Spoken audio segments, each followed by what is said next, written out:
Sony's back at it again, turning games into movies. They've pulled a Super Mario Bros. With Uncharted being a loosely inspired by, and a the Super Mario Bros. Movie approach, with The Last of Us being more of a faithful adaptation.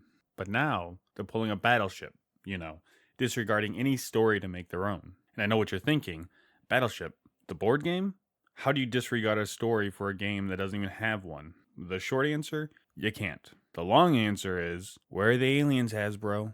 Where are they? But Sony's doing the opposite, yet even more bizarre choice. Reinventing a story-heavy game with almost no gameplay Until Dawn. A move that's probably necessary. Retelling a story from a game that's been released 3 times is beating a dead horse at this point. But even more importantly, you also have the problem with the fact that the game was made to be filled with generic horror movie cliches, which, if turned into a movie, would just make it a generic horror movie. Which begs the question, if the whole point of the game was to make a B horror movie that you get to play, wouldn't it just make the adaptation an uninspired horror movie? All you'll end up doing is losing all the things that make the game so charming. Classic lines like this. It was just a prank, Han.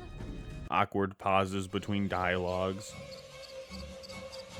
Or Peter Stormare getting uncomfortably close to the camera.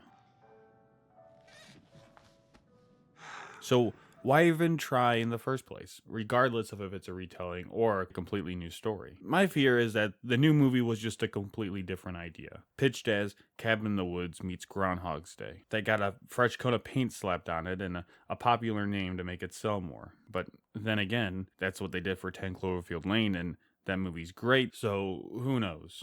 What I do know, though, is if the movie doesn't have the character introductions in it, I will riot.